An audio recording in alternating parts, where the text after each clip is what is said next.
It's a costly one. I think he's just frustrated that he didn't get the sack.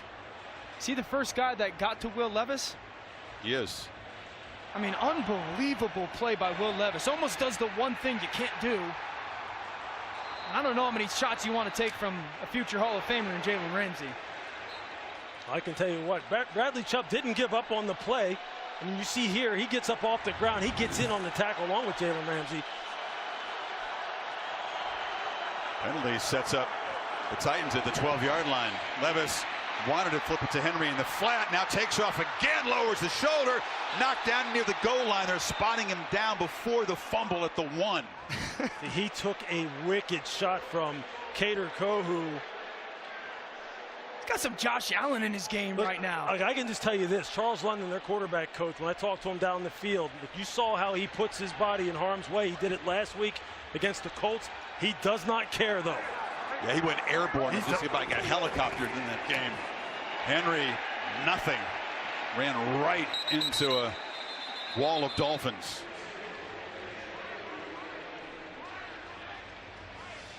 Here's the quarterback coach for the Titans. So this drive is started on the 14-yard line. Just an unbelievable, this is their identity, right? For 10 third down conversions. How is he going to respond from that pick 6? Kind of saw it there. He put a lot into that drive. Henry takes it the last yard and a half. 5 touchdowns for him in his last 3 games. Nick Folk knocks the PAT through. So Chubb's penalty costly. Tua has had a long time to watch the Titans tie the game.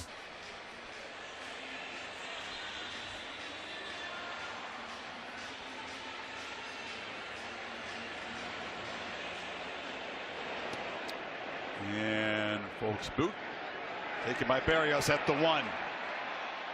And the former Hurricane. It's one-man miss and spins down at the 28. Laura, a lot of stuff going on the Dolphins sideline. What can you tell us? Yeah, not what Dolphins fans want to see. Tyreek Hill is questionable to return after this play. His left ankle is now heavily taped on the sideline. He finally just sat down. He doesn't have his helmet, and he's been visibly frustrated after this happened. We'll keep an eye on him. Also, the center, Connor Williams, who we've been watching, is out for this game. He just got back on the sideline. He's wearing his regular street clothes, and he has his left knee in a brace. So Williams joins Teron Armstead and Robert Hunt. So now 3 Dolphins offensive line starters out. And Tua's main weapon, questionable. Mostert tries the middle. Raheem Mostert bursts through, runs through a tackle, and muscles for about 14. The depth on this offensive line is going to have to shine through. Robert Jones, Lester Cotton, Liam Eichenberg moving the center, and you see it right now. Look, their offensive line has done a masterful job, especially over the past couple of weeks. And their offensive line coach, Butch Barry, deserves a ton of credit for the kind of mileage he is getting out of this group. This group will determine how far this team goes. Barry spent time at the Broncos and the Niners, so goes back a bit with McDaniel. Etienne breaks through. They're opening holes, and these backs are quick. And suddenly Miami trying to respond in Tennessee territory. Yeah, just watch when Etienne goes in motion. Watch what it does to both of those backers. They shift over, then you pull your backside offensive tackle and tight end, and it creates that massive crease for that offense. Lou, you just kind of hinted at it, the run game. Now you're starting to see a little bit of the creativity in the run game, still using the foundational piece of the motion to create some seams. Both Mostert and Etienne averaging over 6.5 yards per carry so far tonight. Mostert, time dragged down from behind by Autry.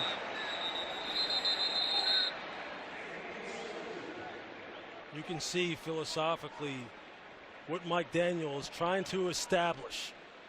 And he's trying to establish a San Francisco-like identity in terms of how physical they want to be. And he said that to us. He said, we're a very distracting football team, meaning you get distracted by all the pretty toys that we have on the perimeter, and deservedly so. But really what makes this team who it is and who we want it to be is our physicality, and that starts up front, and they're trying to establish that right now. 13 runs, 9 passes called by McDaniel so far. 2nd and 6.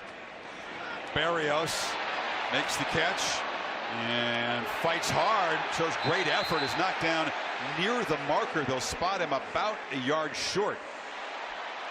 Roger McCreary missed the first opportunity to get slot receiver to the ground.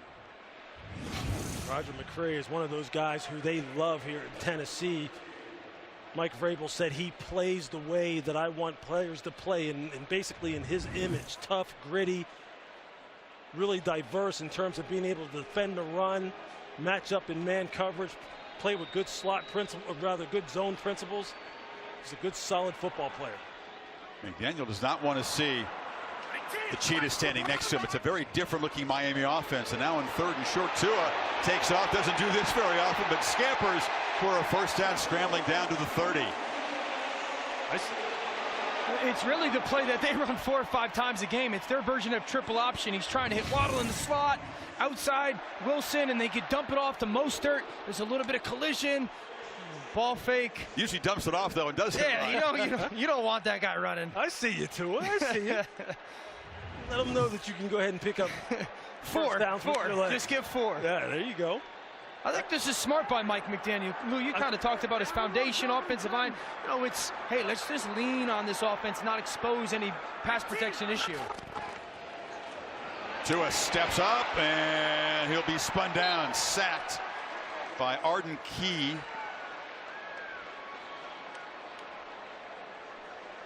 That's just good get off by Arden Key up here at the top of the screen. You're going to see he beats Julian Hill, who's coming across to try and block him on the edge and secure the edge. Just can't get there fast enough. Arden Key, one of those long, rangy pass rushers, 6'5", 240 pounds, that when they are fully healthy up front, that being the Tennessee Titans, they can cause some problems for your offense. Second time Tagovailoa has been sacked tonight. 2nd and 14, empty backfield. Ball not out as quickly as he's used to. Scanning, and we'll just dump it down. It's a different look. You don't have Tyreek Hill in there getting open quickly, and Tua's holding the ball more than we're used to seeing him. He sure is, and I think it's because the 2nd and 3rd level defenders for Tennessee are getting comfortable. They're getting comfortable with what they're seeing. Obviously, Tyreek is a major loss in terms of how he stretches the defense. But Azeez Al-Shire, their fantastic linebacker, told us patience is important playing against this kind of offense. Just back up, take a deep breath, play with good eyes, and play with good fundamentals, and eventually you start getting into a rhythm as far as what they're trying to do. You need 14. Let's see if they try to get a chunk and get Jason Sanders in better field position for a field goal. And taken by Achane, and he's stopped about 6 yards short of the marker. Now Dolphins offense is on the field. And I think you kick a field goal here if you're Miami. You let the 2-minute warning come. Kick a field goal. An offense that's usually pitches it around and makes all kinds of big plays. Limited so far to 66 passing yards.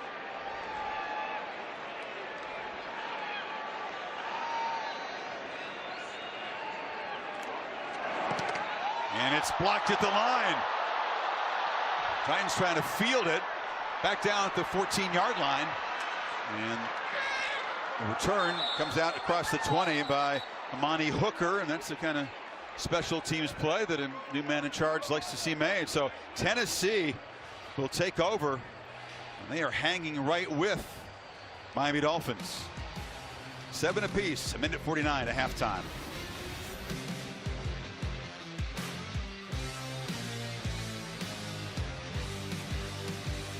Here, 7 apiece, Scotty.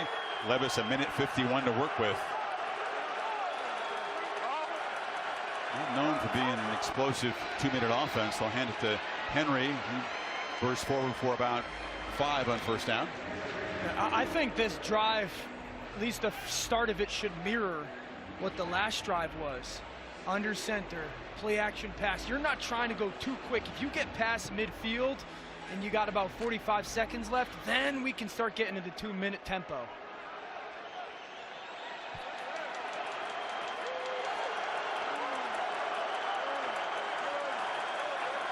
Pressure off the edge.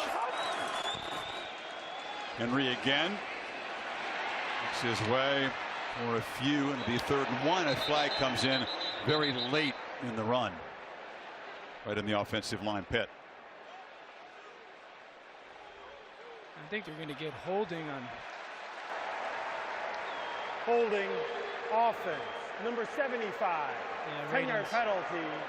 Replay, second down.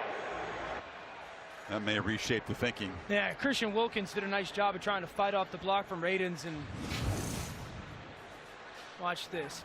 That's the matchup right there. Right tackle, Radens. Now watch Christian Wilkins try to shed, rip away, and see that left arm hook right there.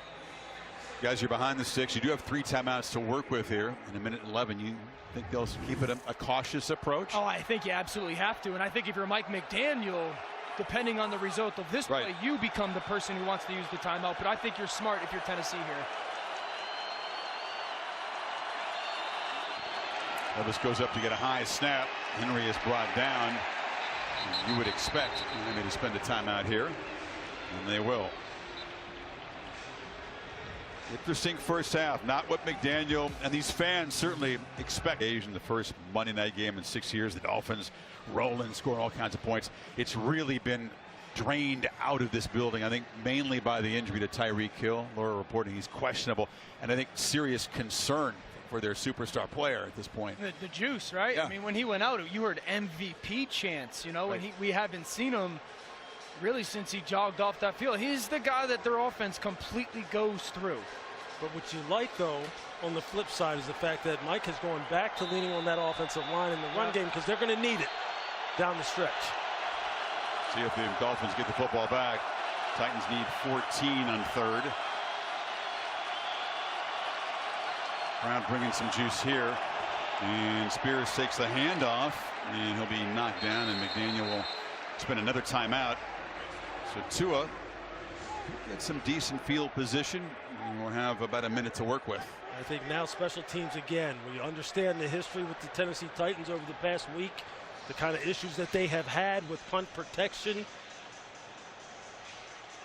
And if you're Danny Crossman, the special teams coordinator for the Miami Dolphins, what do you want here? Do you want to try and pressure, or do you want to try and set up a return? Which one do you want? Me personally, having played on this team, I'm putting the pressure on this young punter and seeing if they have gone ahead and corrected the issues with this punt protection. Talked to Zenit before the game. He said, yeah, feels pretty good. He was back in Manhattan, Kansas. He'd been let go by the Texans after 4 games, and you've got to stay ready when you're in his position. He was the most impressive guy at the tryout last week. Dolphins look like they may be coming after it, and they are. He gets a pretty good boot away, and Barrios a fair catch at the 30. It's a 46-yard punt. The new Titan. 2 for 2. Back in 30 seconds after a word from T-Mobile. Whoa, the new iPhone 15. With that amazing camera, I wish my family had them. Zoe, you're an action star. Take action. Join T-Mobile and get 4 new iPhone 15s on them and 4 lines for $25 a line. With that camera, I'll be sharing pics from the slopes. You do not want to see yourself skiing. Yeah, I'm good at skiing. Your stunt woman is. This holiday at T-Mobile, get 4 new iPhone 15s on us and 4 lines of unlimited for $25 a line. What do you think of the jacket? You look like a marshmallow. See what Tua can create here minus Tyreek Hill. Dolphins have excelled in this situation. 8 touchdowns in the last 2 minutes of the first half, most in the league. Tennessee's been stout that they have not given up a touchdown in the final 2 minutes of the half. Tua again unable to get rid of the ball quickly, and checks it down to Achane, who's bumped that after a 9-yard gain. You see Tua right now is showing some nice mobility and awareness in the pocket. Yeah. Again, another area of his game that he has gotten markedly